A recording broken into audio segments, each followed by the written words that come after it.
All right, my friends, wherever you are in the world, good morning, good afternoon, or good evening. This is Interview with Chris Zimmerman, the president of the St. Louis Blues.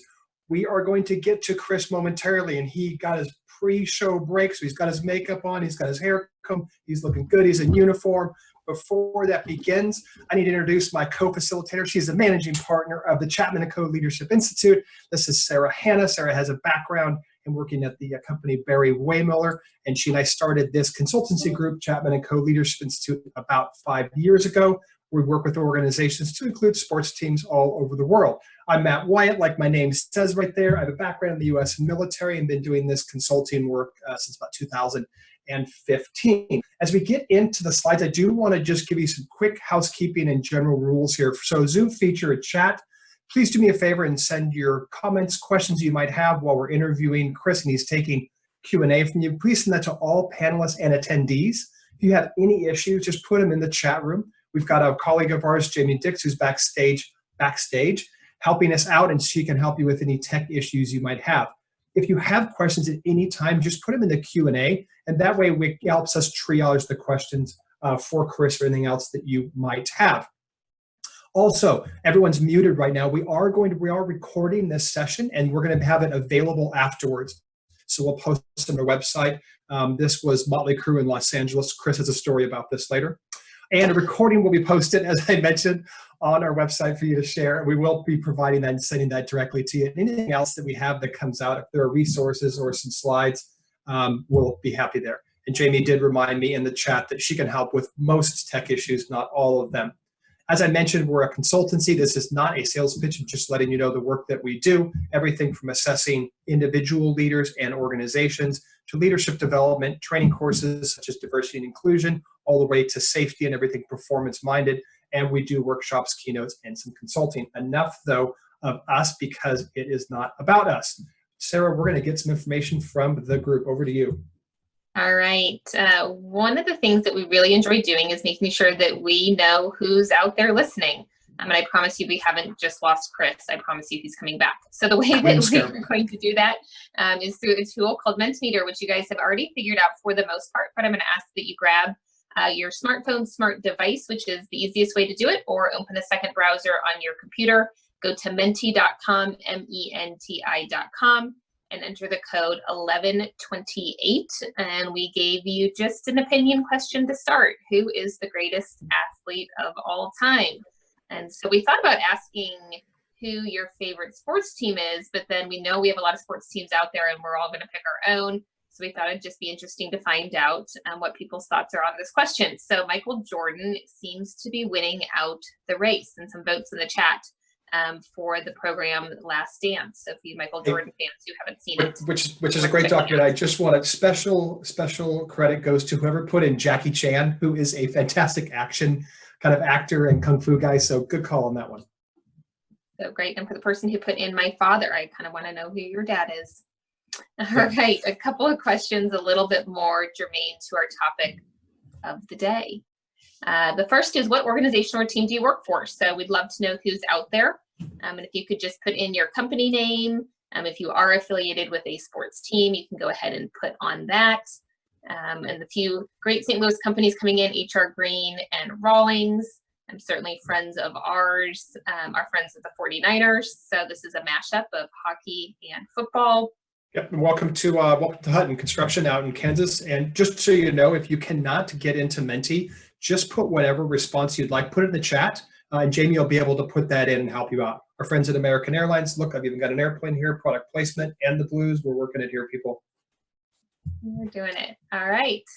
Matt also has some hockey questions for you. So we're just going to test your knowledge a little bit. I do, and and Chris is going to vote as well. We're going to actually, you know what, this is great. We're going to have Chris vote and see. The Stanley Cup was first awarded in 1893. What present-day trophy, in other words, it's a trophy that is still being awarded, was awarded 10 years prior to that in 1883? Is it the Challenge Cup? Is it Ash's Urn? Is it the Calcutta Cup? Or is it the Wimbledon Trophy? Obviously, Wimbledon tennis, the Calcutta Cup. Oh my gosh, it's not rugby. It is rugby. No, Challenge Cup is rugby, and Calcutta Cup, someone's going to tell me in the chat which one it is because I just suddenly forgot. Chris, any guesses on What's this? the I know answer? Mentimeter is completely anonymous, but I'm going to put you on the spot. What do you think the answer is here? Well, I put Calcutta Cup. Okay. The actual answer is Ashes Urn, and it is reportedly, it's a tiny little trophy. Reportedly, it's the ashes from cricket ball, and it is when Australia played England in the cricket match, and that was the quote-unquote death to English cricket. So there you go, Ashes Urn, the oldest trophy out there. And I already know that I'm making people angry. They start to be chat me up on this one. Next question. Which NHL hockey arena, not multi-sport, but pure hockey arena, which seats the most fans? Here are your choices.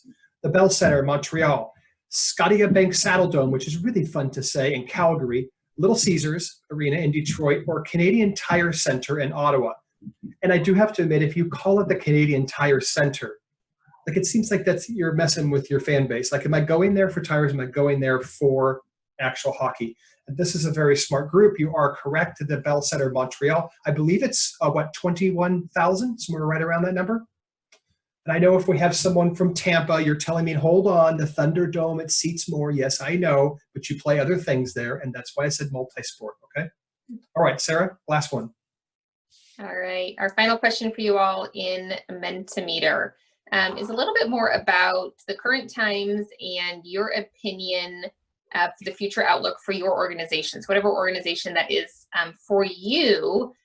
What are we looking at given our current circumstance? It's absolutely no change whatsoever. It is business as usual, or it is a total reinvention. A lot of what we're going to be chatting with Chris about is to say, for a hockey team whose business is putting people all together in one arena, what is the amount of reinvention that has to happen?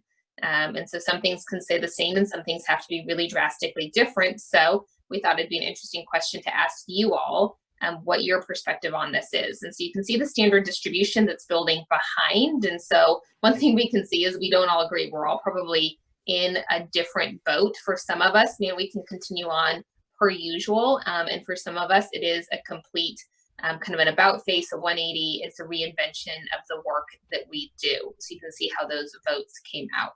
As we've been doing these webinars and engaging with people, certainly this is what we're seeing. The vast majority of people, however, will say it's not going to be the same. Something's going to change, and that's probably the commonality that we all have. So we're going to transition back over into the slides, and we promised you an introduction of our friend Chris Zimmerman. So we could give you the formal resume introduction, and we could talk about his time at Nike. We could give you his career path. We could reference the Stanley Cup. But instead, we decided to give you 10, we're going to call them facts. We may have used some editorial discretion in writing these, but that's kind of what we do. So the first Chris Zimmerman fact that you need to know is that between games and the Enterprise Center, he puts on air supply afterwards. Got the musical cue, just there it is. You can picture it, right? Picture it, exactly. There you go. All right, number 2. Once got called for icing on a beach in Florida. Probably not true. Chris is going to nod or shake his head if these things are true. East Coast born, cares deeply about St. Louis. That one is actually a fact. Well, Nike dunked on Michael Jordan. Who So they the said was the greatest athlete based on the Mentimeter, and he dunked on him. And it works out. So first half true, second half little editorial. And number 5, one of 3 humans on Earth who goes by a single letter Z. Yes, he will respond to that as his nickname. Yep. And not a fan of alphabetical order. It's a childhood thing that has happened. It's always been, I guess I got to be last again. We've asked several times. He will not divulge his hair care secrets. And he's got great hair too. Sarah, seriously, right? True. Yeah. Once got into a fight at Costco over turkey bacon. You know what's so funny is Chris is like he has such an impressive resume. I mean, he comes on here and we're talking about him fighting at Costco over turkey bacon. But you could think about like the concept that there's one package left and Chris gets in a fight and the police come and they're like, well, who was it? They're like, well, he's a hockey guy. Like, that's what happens at Costco. Prince of a Man has an even better wife. This one I won't even ask for Chris to tell you because it is totally true. His wife, Emily, is just an incredible force of nature in person, and he will run and get a hot dog for your kid. And this sounds like a strange thing to bring up, but our boys have been to Blues game, and this is a picture of them, and I'll show you a picture in a second, but they've been to this, we're at the suite, and I'm there, and of course, you know, the suite, they have really nice food, and nice food is food that the kids don't eat. So these are my boys at the game, and Henry, we'll call him that because that's his name on the right there with number 17. He's there, and Chris says, hey, do you guys want a hot dog? And Henry's like, heck yeah, I want a hot dog. So Chris like leaves the suite, runs around somewhere else in the arena to go get him a hot dog. Jackie Joyner Kersey is there, and she looks at me like, I don't know who you are, but you got to be important if you got Chris's running to get hot dogs for your boys. It is also a nice transition to say, as we introduce Chris, he has a complete servant leader's heart, and he's just an incredibly wonderful gentleman and leader, and we've immensely enjoyed our friendship and the work that we've done with him and his team, and so appreciate Chris spending some time with us today. And with that, I think I'm going to hide the slides, and we're going to get into the interview, shall we?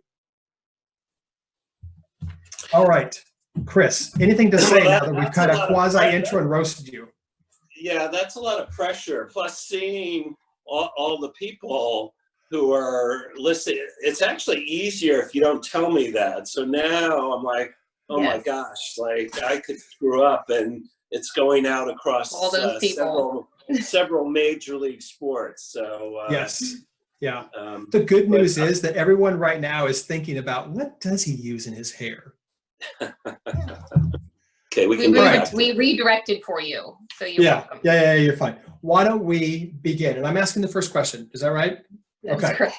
All right, good. Why don't we start with a little bit of your background, if you don't mind? Like, let's think about your mom, your dad, your families. What qualities did you get from your mom? What qualities did you get from your dad?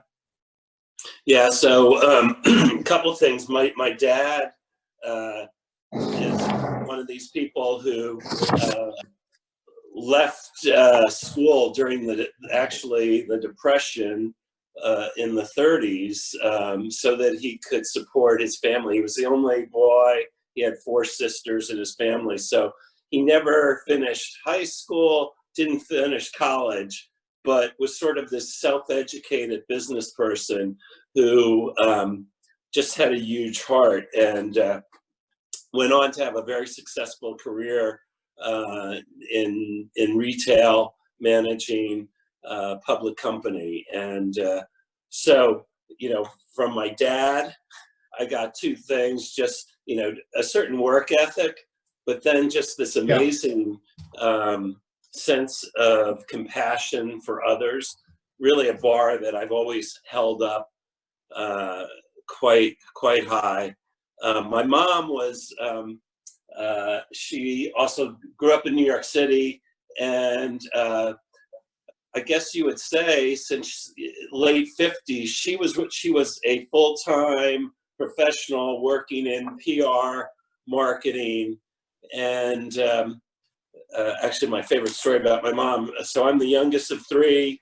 She decides, okay, third child, I'm going to stay home and have this meaningful relationship with my last child. And after a couple weeks, she realized how non-meaningful that might be for a few years, and went back to work. So she also had, you know, both my parents, I think, had a certain work ethic that they brought, that in terms of mentors and role models, that was pretty powerful. Yeah, thanks. So if we advance the timeline up just a bit, and you think about where you were at just entering the workforce, if you had to go back and tell that person and give that person some advice, what would your advice be to the younger Chris? Well, I wish I had taught myself a little bit more about the power of sleep, because that would be helping me probably a little bit more now as well. You know, the younger Chris, I think, you know, the big thing that I guess I learned over time was the power of listening, and the importance, no matter what you're working on, how well you know your content material, of I guess one of my favorite sayings that I was taught fairly early on was the idea of seek first to understand and then be understood. And I think I've followed that for a long time, but that was really a powerful lesson for me. Yeah, I like that already we have some questions in the Q&A, and one person wants to know, did you win the turkey bacon fight? And I will tell you, since I'm narrating this entire story now that I made up, he didn't. It was a draw, and both members were sent to the penalty box, which in Costco is the dairy section, where you just have to sit there in the cold for a while. So that's what happened. We'll get into questions about the hockey and those type of things, but before we get into present day Blues, can you tell us, hockey is a passion of yours. You've played it for most of your life. What does the sport teach you about the way that you run business or about teams in general? Yeah, I think well, I think all of team sports is an incredibly valuable, powerful lesson that many of us are able to bring into our professional life and a bit into our leadership styles. I think for me, a lot of it was about understanding roles. So, as a young kid, I played multiple sports. I had an aspiration to get the opportunity to play college hockey.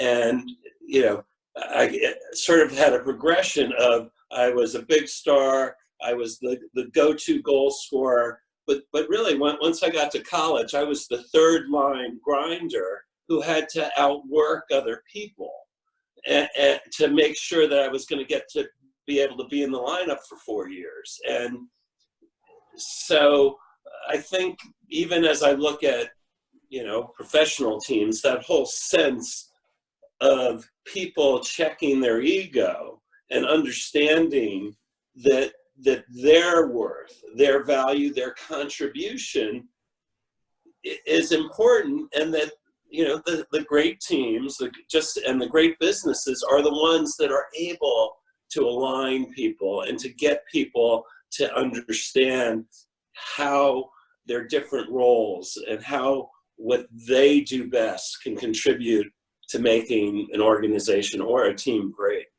Yeah, thanks. So bring us into present day in the life of the president of the St. Louis Blues. Give us the highs, the things that are kind of you look at and say, that was a great day when you walk out the door, and then give us what's the hard part, what's the low? Well, I'm assuming the question is related to the time period we're in now. Is that how I should think about it? You can answer it both ways. Answer it however you'd like.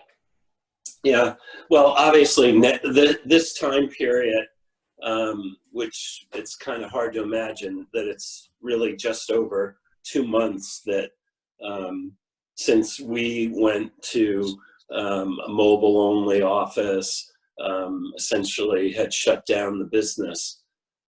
At times, it feels like we've been at this new, I won't use the phrase new normal, but we've been in this state sort of defining how we're working with our teams in the short term and how we're trying to envision the future. I would say that the time has obviously, for all of us, been like nothing else I've ever experienced. Many days I'm in this little corner of a room in my house in multiple Zoom calls, meetings with our team, and we've been going through, if you will, these cycles of the different, if you will, forward-looking approaches to what we're all up against. So let me simplify it. The first few weeks, I would say our number one thing was we're gonna fight to hold all of our staff. We're gonna work to get to what would be the end of our fiscal year, which is the end of June. If you will, sort of holding holding our staff levels, and working to fight to defend for every person. I think we had scenarios that we started looking at the business that, quite honestly, have quickly become even more challenging. Now, some of that's about the events that we've lost. Some of it's about the uncertainty of what lies ahead. And that's the great challenge, I'm sure, for everyone on this call. So for me, the lows have clearly been about trying to plan, trying to defend, if you will, our team and hold it together at a time where, there's never been more uncertainty about these next few steps. So that's certainly the low point, and it's challenging, it's emotional. Yesterday on a staff call, I talked about 3 ideas that we need to think about the business. We need to continue our work in the community. And then the third piece, which I feel really strongly and that I need to do better, and I bet much of my team needs to do better, and many on this call, is we need to also think about our own personal health and wellness as we operate in these environments that are not what we're used to and have a different level of stress. Yeah, thanks, Chris. I'm going to take a nod from the audience and a cue from the audience here and take us back, because there's a lot of questions around the defending champions and the Stanley Cup and that improbable win, not impossible, improbable numbers base. So I have a couple really quick, fast questions, and then one that's a little bit deeper. So one is Stanley Cup, heavy? Like, you see all the players lifting it up and like it's nothing. What's the deal? So it's about 40 pounds, I believe, is the official weight, which, to get up over your head, and then, right. What it's interesting, my boss, Tom Stillman, our chairman, he's had a couple of shoulder operations. He's still really active, but it's a little challenging because of that. And so it is, it's a little bit heavy, but boy, that's the reward of all time, getting to lift that. Yeah. I'll just mention this really quickly. When we first met Chris, I noticed that he was wearing a Shinola watch, which is a watch made in Detroit. And actually they make it in the building, the Argonaut building, which was the first building where they produced the very first automatic transmission built by Chrysler. And we asked Chris about it because I like the company. And so I was asking Chris about it. He says, I love a great turnaround story. And here he was. And that was before the Blues went on their run and everything. So it's just really a cool tie-in. I haven't been able to. I haven't changed my watch. I'm still the same guy wearing my Shinola watch. There you go. So this is an interesting question. You can be like, I can neither confirm nor deny, but a question from the audience that says, there's a rumor gaining momentum, which is such a legalistic, you're in trouble on this, that your Friday morning locker mate to your left may be a lawyer, very specific, but possesses a certain hockey instinct with regard to personnel coaching and strategy decisions, which led directly to the Cup. Can you finally give him the props he deserves publicly? Yeah, so I knew that this call would probably, and this little webinar would probably have people infiltrated that would bring a few, this is like urban myth. And so, yeah, I don't know that Dan Carpenter really wants me to give him my true view of what his level is. But yeah, right. Friday morning hockey, this is a pretty amazing group. So I was fortunate enough. It's a group that many of these guys have been playing together for 20 plus years, 20 to 25 years, Friday morning, 7:30. And right now we're not able to because the rinks are closed. And I got to tell you, the main thing, I was just happy to be able to play with guys like Dan who, sort of view their talents a little bit more than reality. And so it really makes me look good, makes me feel good on a Friday morning. So that's the real story. In the military, we'd say never confuse enthusiasm with ability, but sometimes it's at least fun. Hey, on a serious note about the question to get into this, you've been, I think, business operations president since 2014, I believe you joined the team. There's a lot that actually happens in the business. This is a quote unquote business that drives players, all of those type of things. What happened in the time between 2014 and 2019 that supported at least the opportunity to make a run for the cup? Can you drink it back? And I'm not trying to ask you to say, like, what did you do that led to it, but from your team in the business operations, what are things that happened to lead to that? Well, I think a couple things have been happening. So first, let's go to the hockey. The hockey piece is driven by Doug Armstrong, our president of hockey operations, and Doug's he's been in the business for 25 to 30 years. He's been the GM for Team Canada, several gold medals. Doug has driven the orchestration of this team, and I think orchestration is an important part of it, because it was, that our team's victory last year was about all the little pieces coming together, and from the coaching to the goaltender that people had to stay behind and protect over time. So many things came together on the hockey side.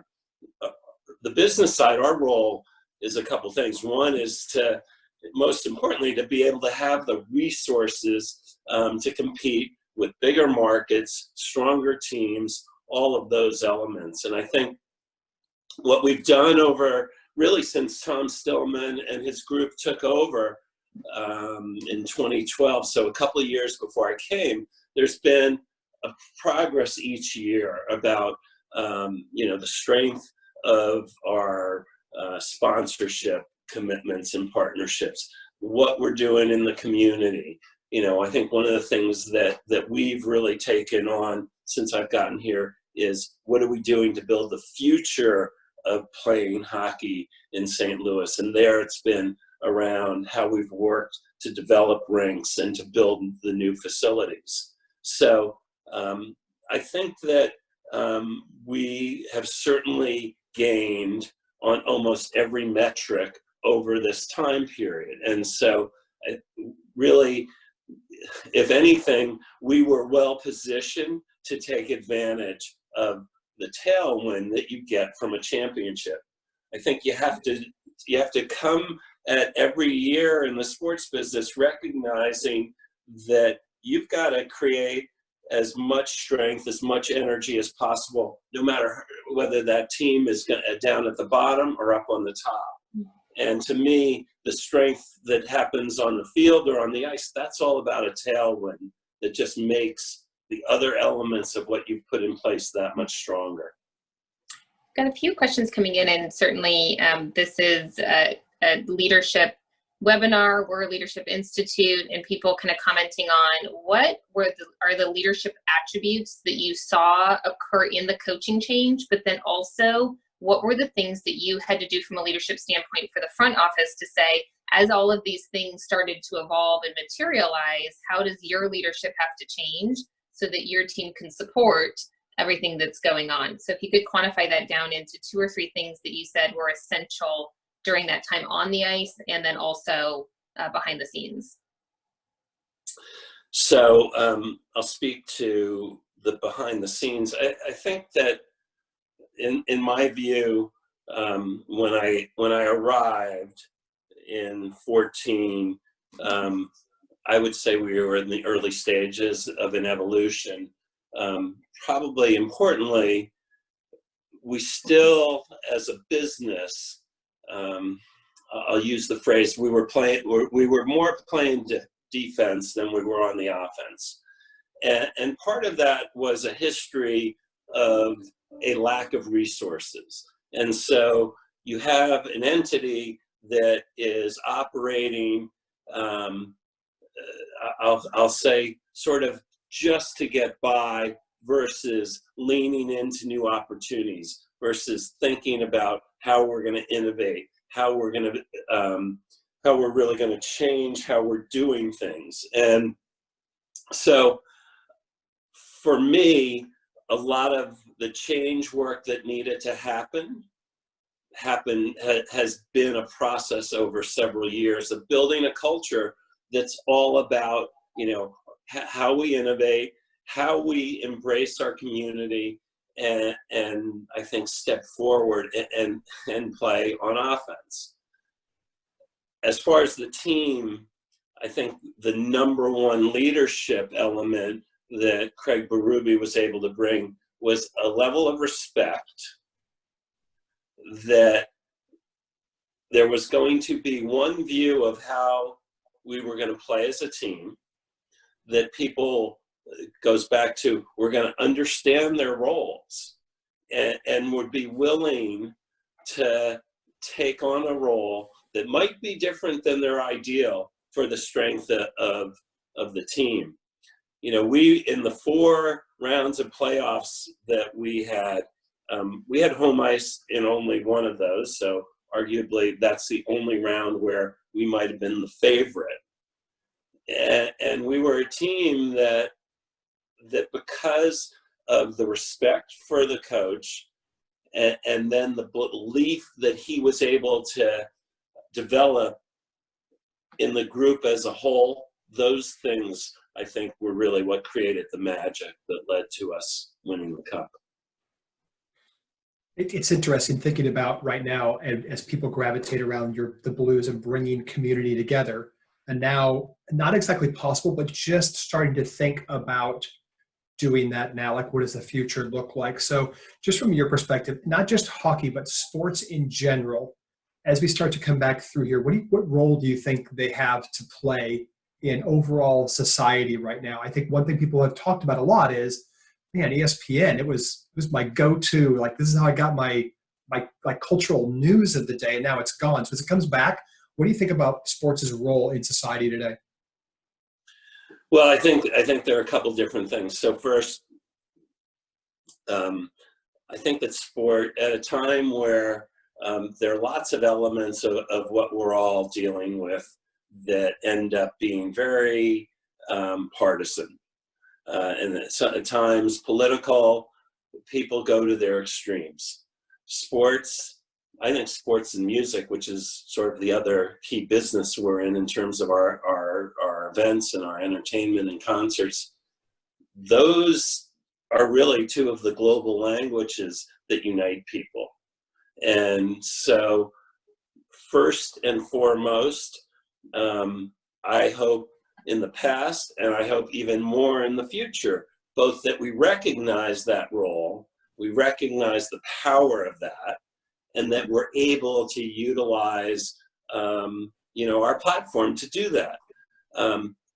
ESPN, it's interesting. People talk about ESPN or just wanting to see live events.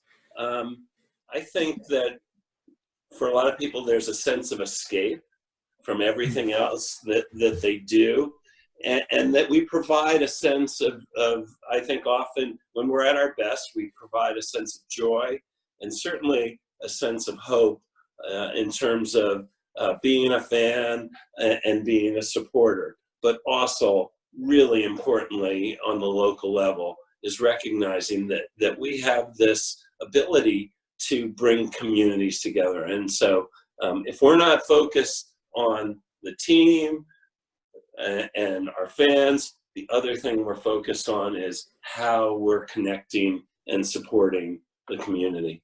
Yeah, and I know that Sarah's going to ask a question about that community interaction, but before that, I just want you to know that we're going to distill that whole answer into you quoting Madonna, who said, "Music brings the people together." So just so you know. I like that. Sarah? I like that. So this is worth noting that you have said the same thing to us in the very first lunch that we had that was pre-Stanley Cup, pre-COVID. You've always come from the standpoint of that this is really about bringing a community together. It's not necessarily about the outcome or the awards or the accolades, but it is about how we all have something that kind of unites us and that we have in common. So what's your take on the role of the St. Louis Blues or any hockey team or any sports team specifically during this time? How do you bring community together when I can't put you in the same stadium? Well, I think it's finding ways, quite honestly, to get involved in the various needs of the community. The project that we've just worked on, that was actually brought to us in the Cardinals by Keith Alper, who's a local entrepreneur, was about saluting, praising, and bringing the frontline workers forward. Now that's an idea that lots of us, lots of advertising, lots of people are stepping forward. We put together in 2 weeks a program called Rise Up for Heroes, that had sort of a social distancing appropriate little mini parade. We did 5 of them. We finished at hospitals. We went to the grocery stores. We saluted those workers. And then last night, I won't say it culminated because we'll continue this work, but there was an hour-long television special with lots of our St. Louis celebrities helping put together that show. So it's kind of one example. There are tons of other ways and other things we're doing. Obviously, the initiatives around food drives are critical. We're out there and involved in those. And I think, I believe that every team recognizes that this is needs to be part of their DNA. I think in the end, how authentic, how broad, and how meaningful it is goes a long way to the strength of your brand. Let's stay in this thread if you don't mind. What's something perhaps unintentional? I'm not trying to make light of the situation, but what's something unintentional and perhaps positive that you've seen come out of this entire global pandemic? I joke at times because, doing the Hollywood Squares meetings all day, at times it does get a little bit old. But at the same time, I think it's also forcing us to communicate both differently and maybe even better. I know that I feel like I'm more intentional, both with my staff, about how we run these meetings. And, but even beyond that, on a more personal level, so my son's out in Seattle, and, for years, what do you do with your kid? You call him on the phone. Now we have video chats with him and his girlfriend, and we might see his roommate coming through the screen. It's a deeper connection. Most days, rather than just doing a call, I go on a FaceTime with my assistant. And it's really, I think, the use of video to keep us connected. We've sort of been forced into this world, but I, without question, have changed my habits and now understand and value the use of video to both professionally and personally to make a big difference in our lives.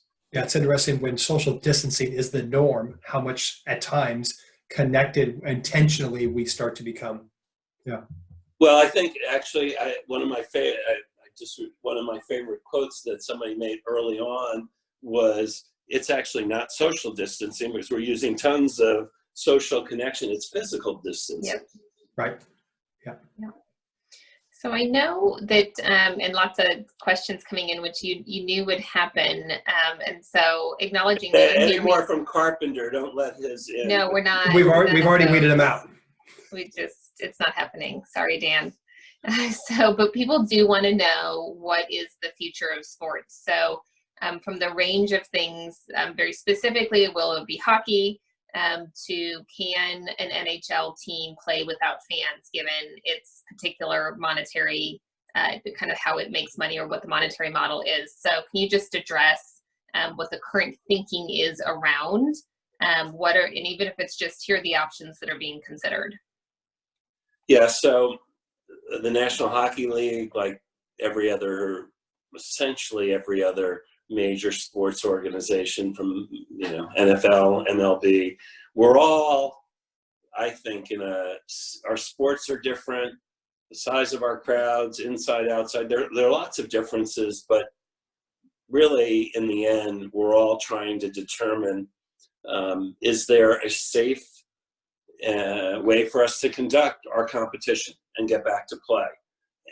And from, at least at this stage, for most of us, without fans, obviously, for obvious reasons. So every league is trying to figure that out, and there's similarities and differences in the proposals that are being put out there. I do believe that the NHL will come back and play. I do believe that we'll get a chance to defend the Stanley Cup. You can imagine we have great interest in that. This is a really good team. We were second, you know, tops in the West and second overall when we stopped playing. And we had one of our top scorers, Vladimir Tarasenko, about to come back. So we not only hope to play, I believe we'll get that chance. It will be in an arena and an environment without fans, and that will be the first stage. And it'll look, each sport will attack this a little differently. I guess I'll state the obvious, that it's not a simple concept even without fans. There's lots of elements in this. Commissioner Bettman is really clear. There's not a phone call that he doesn't start the discussion talking about. First and foremost, we have to have a plan that we believe in, that is safe for players, for staff, and for anybody else around the competition. And so that's the focus. The other thing that happens is people want to know when. And like at least for our sport, I like the thought that we don't feel compelled to be worried as much about the calendar with making sure we get it right. Yeah, I know there are a lot of, I'm going to ask this question, then we're going to transition into the Blues round. We were going to call it the Lightning round, then we realized that might actually, with Tampa Bay and everything, so we're just going to call it the Blues round. Okay, That's good. But the question is, there's a lot of sports teams watching right now, and a really great question in from the chat, and that is, how, during this time, how have you been engaging your fan base, specifically your season ticket holders, people that are tried and true, like that we're coming back? Like, how have you been engaging them? Yeah, so there have been a few different stages. I believe that, but from day one, when things, or certainly after a few days, for us, we've gone through these different stages of outreach. The first stage was really sort of checking in, seeing how people were doing. And then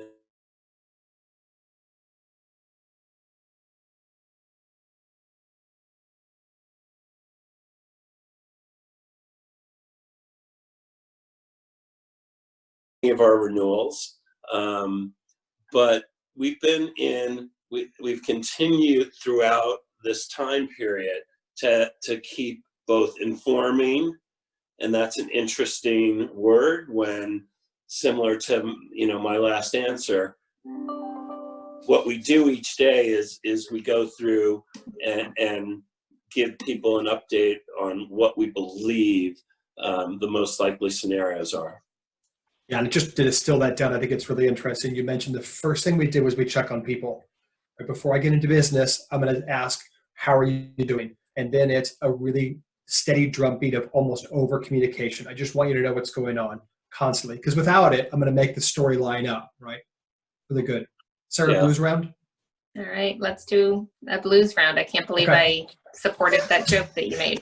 All right, in two words, how would your wife, Emily, describe you? This is being recorded. I can't believe, Sarah, is that your question? fair. Wow, I am not gonna. That's what's gonna stump you? Really? That is, it is one of the harder ones. She probably, I think there'd be some Is she level. there? Can we talk to her? She's not. I think she's out right now, so you'll have to give her a call separately and report back to the. And I like that we asked you the future of hockey, which you had no problem navigating. But we say, how would your wife describe you in 2 words? And this, wait, hold on a second. Yeah, I'm gonna. Are you gonna plead the fifth?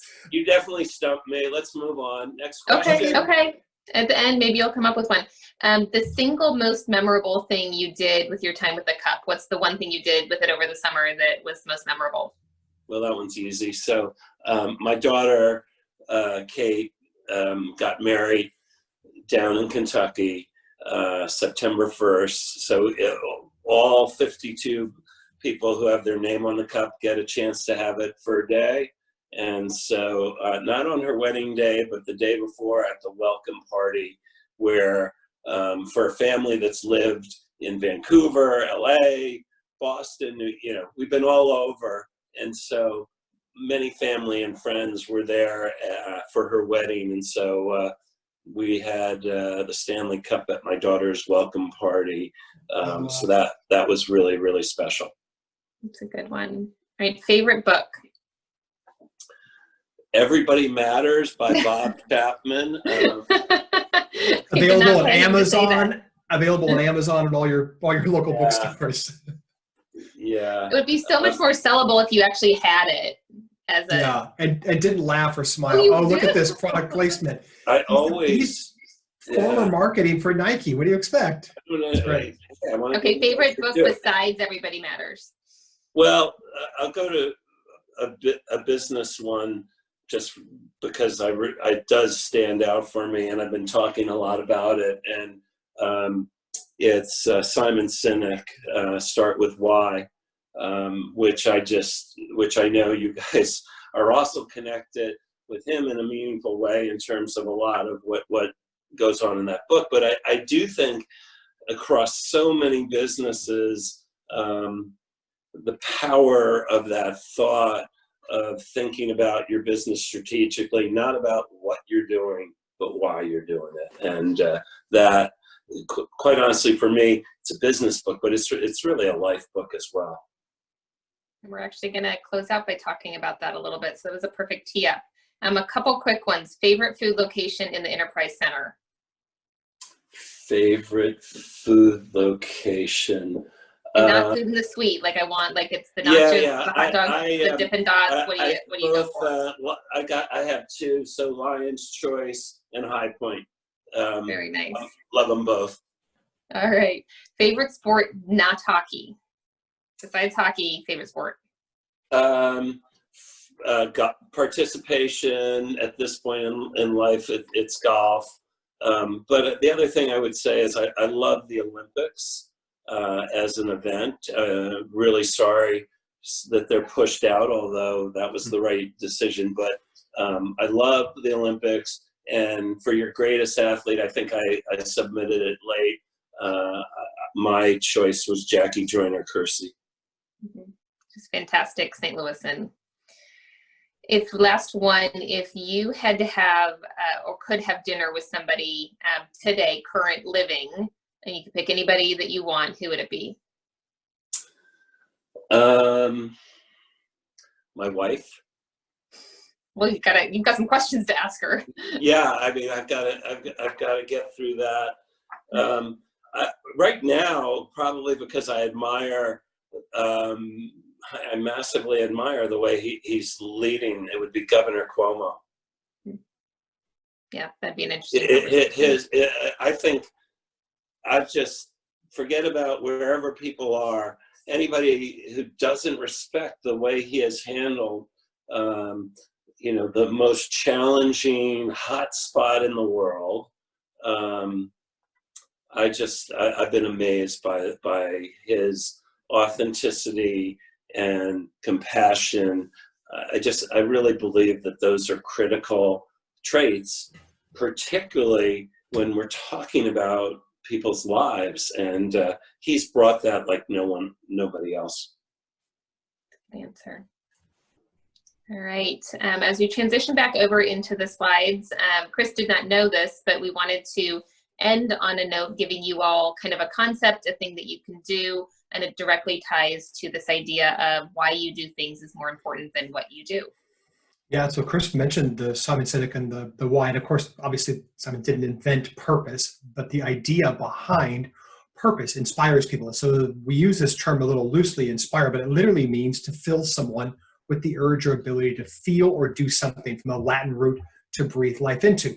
We had the opportunity to work with the NHL head office. We went and spoke with all the teams at one of their events. We asked them this following questions. These are the people that were there, and all the teams were there. And we said, what is a word that inspires you? Single word, one single word. This is representation, the business side operations of all NHL teams. So we asked them that question. This is what they said. So several hundred people there in this conference, and we're asking this question. This is what comes up. Family, and you see this growth and passion and success and perseverance and challenge and hope and energy and humble goals, kindness. What's interesting is when we ask them to share a story about why they chose the word, they shared stories about people serving people. So when we think about bringing people together, community together, when we think about what inspires us, family being the top word. You'll notice what is missing from this list. These were NHL teams. We were so sure that the word would not come up. We actually put it in the slide deck, and we said, how come you didn't talk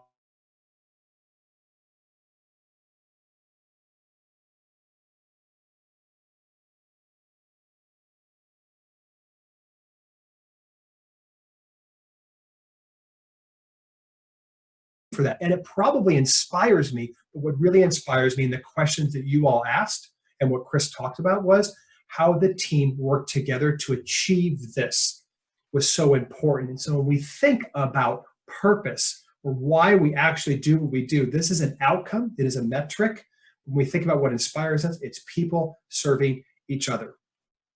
Right, and one last sports example for you. And I know that the 49ers actually called in today, and we wanted to feature something that was relevant example of a sports team who has distilled their purpose statement. So this is for another brilliant sports franchise who also had a great year and is unfortunately in the same position as the Blues, not being able to kind of come back and defend that great run. But their why statement is to go one step further for someone so they feel a part of their family. When you engage with people inside that organization, they have conversations around, yes, the players, yes, the fans, but also how do we make our part-time workers feel a part of our family? Or how do we make the people who build this organization a part of our family? What does that mean for somebody who is in sales? You all have been asking some great questions around how do you maintain the momentum for the players, and it all coalesces around this idea that we are one family. So that is their example. As we think about this time, this is just a tool, and we will send this to you to think about for whatever business you're in. So if you're in construction, you're in the airline industry, I know we have a lot of different diverse groups who are listening in, not necessarily just in sports, but if you have that grounded sense of a core purpose and values, we do have to pivot, but how do we actually pivot around that core purpose that we have?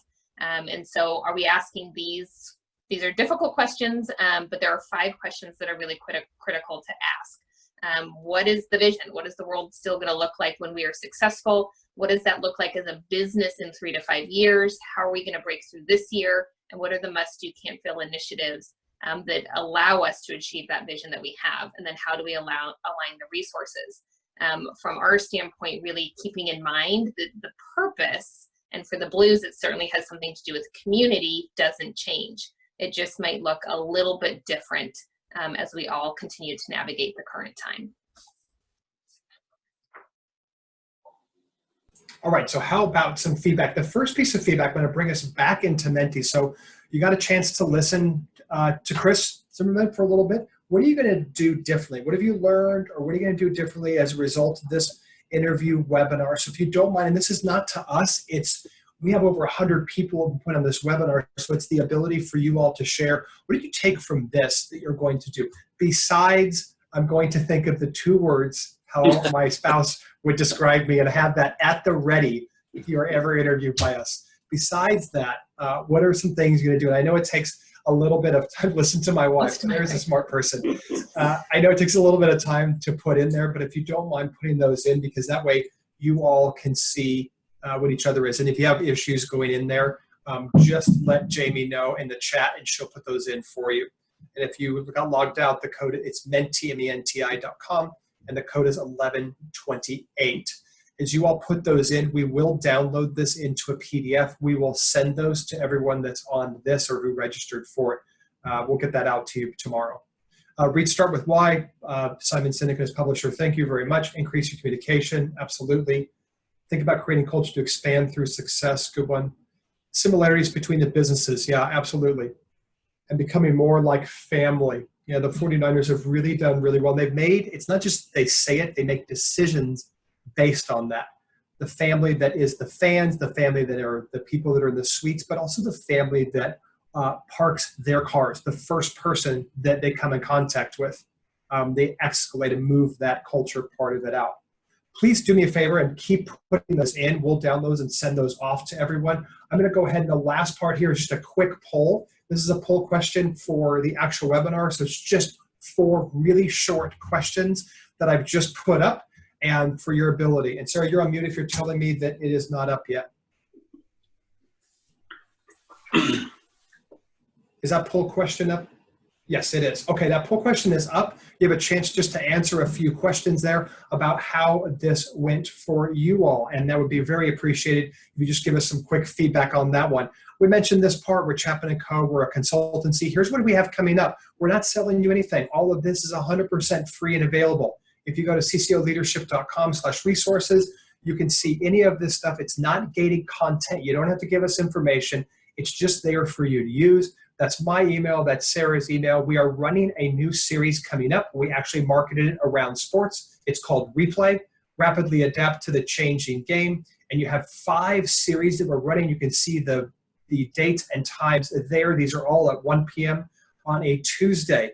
And you can see a quick descriptions there. Just go to cco.com/resources. Sign up for those. There's no price and there are no limits to the seats. So you want to bring your entire organization through them, we're perfectly happy.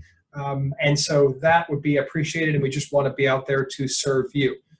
She's Sarah, I'm Matt, that's Chris. You can see why we respect him so much. So Sarah's going to say some really smart things. I'm going to get ready to play some music, and we will see you around. Sarah? I don't know about smart things, just thanks and gratitude to Chris for taking his time to do this. I know he has a lot on his plate, as we all do. So thanks for sharing the wisdom, and thanks to everybody who's out there listening in.